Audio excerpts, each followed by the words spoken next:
नमस्कार, मैं हूं देवनाथ पांडे और आप देख रहे हैं रोजाना की तरह आपका अपना channel BDF news. Madhya Pradesh के ग्वालियर शहर में कल एक पति ने अपनी पत्नी की बीच सड़क पर दनादन 4 गोलियां मारकर उसकी हत्या कर दी। आनंद फानंद में इसकी सूचना पुलिस को दी गई। पुलिस मौके पर पहुंची और आरोपी को बड़े ही मुश्किल से काबू किया गया, गिरफ्तार किया गया। आरोपी पकड़ा जा चुका है, पुलिस उससे पूछताछ कर चुकी है, लेकिन इस पूरे मामले में जो खुलासे हो रहे हैं वो बहुत ही चौंकाने वाले हैं। सोशल मीडिया पर जैसे ही ये खबर सामने निकल कर आई, वैसे ही लोग कहने लगे कि ऐसे सनकियों को बीच बाजार में मार देना चाहिए। ऐसे सनकियों को जिंदा रहने का कोई हक नहीं है, जो महिलाओं का सम्मान न करता हो, महिलाओं को इस तरह से बीच बाजार मौत के घाट उतार देता हो। न जाने क्या क्या बातें उस व्यक्ति के लिए लिख रहे हैं। हालांकि ये कहीं से सही नहीं है कि कोई भी किसी को बीच चौराहे पर या कहीं से किसी को मारता हो या पीटता हो, या किसी भी तरह की अराजकता कहीं से भी बर्दाश्त नहीं की जा सकती। चलिए, ये रही वो बातें जो ज्ञान की बातें होती हैं, लेकिन इस पूरे मामले में आरोपी पति ने पुलिस की पूछताछ में जो खुलासा किया है वो बहुत चौंकाने वाला है। जो खुलासा उस व्यक्ति ने किया है अपनी पत्नी के बारे में कि उसने अपनी पत्नी को क्यों मारा, जो सुनेगा हर कोई हैरान रह गया। जो सुन रहा है, जो पहले महिलाओं के समर्थन में बोल रहे थे, अब वही लोग कह रहे हैं कि ऐसी महिलाओं को समाज में जीने का कोई हक नहीं है। तो आखिर क्यों वो महिला, सोचिए, अपने पति के साथ रहती थी, ऐसा क्या उसने किया था कि उसके पति ने उसको बीच बाजार मार दिया घेर के। एक एक बातें समझने की कोशिश करेंगे बहुत ही आराम से। ये वीडियो थोड़ा सा लंबा हो सकता है, इस वीडियो के अंत तक बने रहिएगा दोस्तों। देखिए, सबसे पहले मैं आपसे बताऊं कि जो महिला है वो महिला कोई ठीक ठाक महिला नहीं थी। जो एक आम इंसान होते हैं या आम घरों की महिलाएं होती हैं या आम पत्नियां होती हैं, वो इन सब से बहुत ऊपर थी। सोचिए, उसके साथ कई लोग रहते थे, यानी उसके संपर्क में उसके एक नहीं, दो नहीं, बल्कि कई बॉयफ्रेंड रहते थे। और उसका पति उससे इसी बात को लेकर नाराज था कि वो दरअसल एक पति या एक पुरुष के साथ रह ही नहीं सकती थी, और ये उसकी कमजोरी कहें या जो भी कहें। और उस महिला के बारे में चौंकाने वाले खुलासे और भी निकलकर सामने आए हैं। कहा जा रहा है कि उस महिला के ऊपर अपने पूर्व प्रेमी की हत्या का भी आरोप है, और इस बात के लिए उसे 4 साल की जेल की सजा भी हुई थी। और ये उसकी कोई पहली शादी नहीं थी, ये उसकी दूसरी शादी थी, और न जाने कि कौन सा बॉयफ्रेंड इसका था। लेकिन सोचिए, ऐसी महिलाओं के लिए लोग अब कह रहे हैं कि ऐसे पुरुषों को समाज में जीने का हक नहीं है। चलिए ठीक है, ऐसे पुरुषों को समाज में जीने का कोई हक नहीं है, मानते हैं, लेकिन क्या ऐसी महिलाओं को समाज में जीने का हक है? क्या ऐसी महिलाओं को चीट करने का हक है?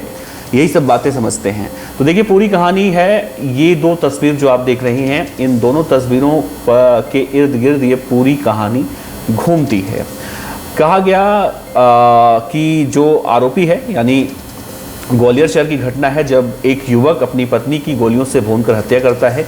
आरोपी के पास 315 बोर का कट्टा होता है। एक के बाद एक वो 5 गोलियां चलाता है। 4 उस महिला को लगी और 1 सड़क पर जाकर धंसी। गोलियां लगने के बाद उसकी पत्नी वहीं पर तड़प रही थी। इसी दौरान आरोपी पति हाथ में कट्टा लेकर अरविंद ठाकुर नाम की एक फेसबुक आईडी पर लगातार लाइव कर रहा था।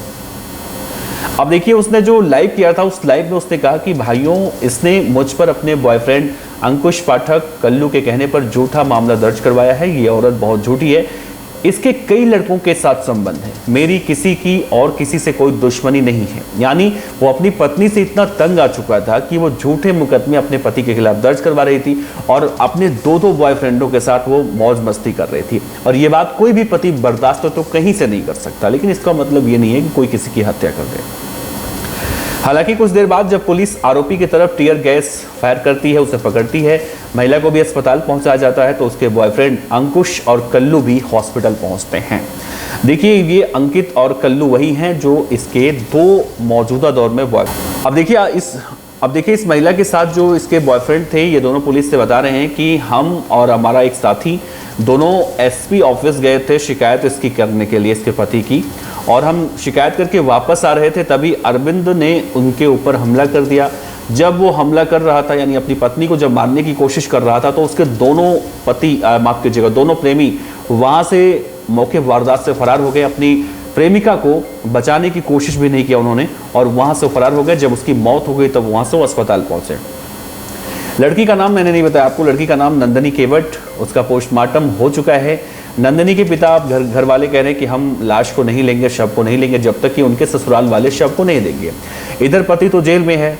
अब रही बात शव का क्या किया जाए, तो पुलिस वाले जो कह रहे हैं कि उनके 2 प्रेमी जो हैं वो शव को मांग रहे हैं, लेकिन ऐसा पुलिस वाले नहीं कर रहे हैं।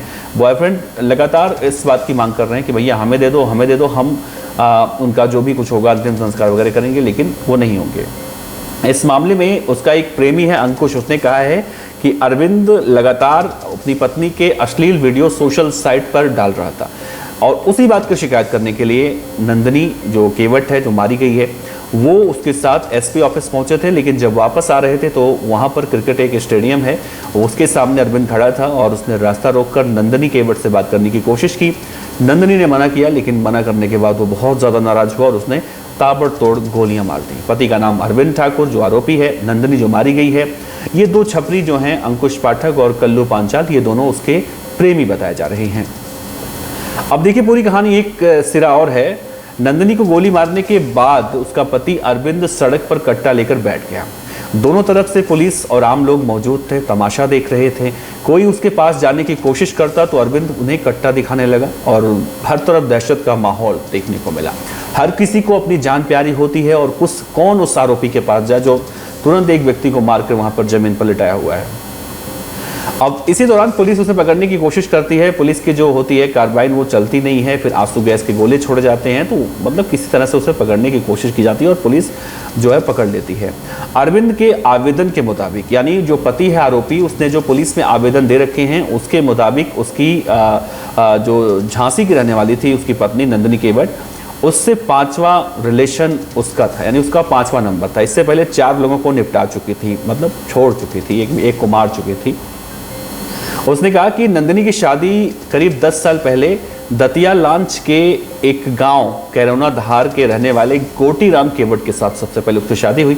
शादी के बाद उसने अपने पति के दोस्त, एक उसका दोस्त था छोटू केवट, उसके साथ उसने अपना रिलेशन शुरू किया, यानी अवैध संबंध शुरू किया। और फिर साल 2017 में अपने चौथे प्रेमी के साथ मिलकर अपने उस बॉयफ्रेंड की हत्या उसने दतिया में कर दी थी। हत्या के आरोप में वो 4 साल 6 महीने तक जेल में रही और 2022 में जब जेल से छूटी तो ग्वालियर आ गई और यहाँ पर उसने अपना एक पार्लर, एक धंधा खोल लिया। अब इसी दौरान नंदिनी की जो है मुलाकात अरविंद परिहार से होती है और ये दोनों आर्य समाज मंदिर में शादी करते हैं।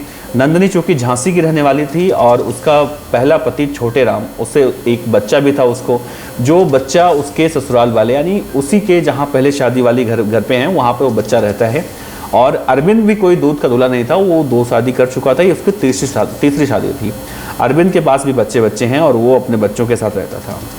अब देखिए जान पहचान बढ़ी और लगातार उसके रिलेशन बनते गए और यही सब बात हुई। अरविंद ने ये भी कहा है आरोपी ने कि बिना परिवार को जानकारी दिए उसने 2023 में मुरार के आर्य समाज मंदिर में नंदिनी जैसी महिला से शादी करके गलती की थी। लेकिन बिना तलाक लिए लिव इन में रह रहे अरविंद और नंदिनी के बीच कुछ दिन पहले ही झगड़े होने शुरू हो चुके थे। विवाद हुआ तो नंदिनी ने उसके ऊपर एक के बाद एक कई मुकदमे ठोंक दिए और यही सबसे बड़ी वजह रही कि अरविंद को अब गुस्सा ज़्यादा आने लगा।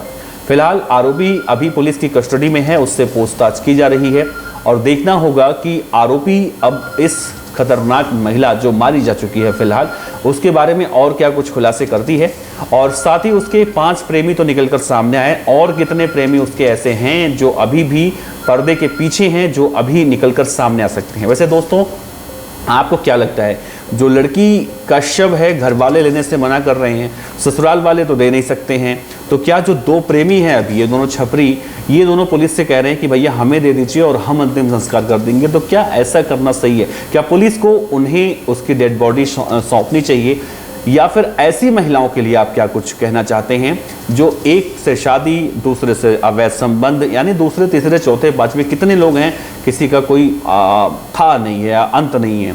अब इस मामले में आगे क्या कुछ होगा वो नहीं पता, जो भी निकलकर सामने आएगा समझने की, बताने की कोशिश करूंगा। इस खबर पर अपनी राय रखिएगा। नमस्कार, जय हिंद।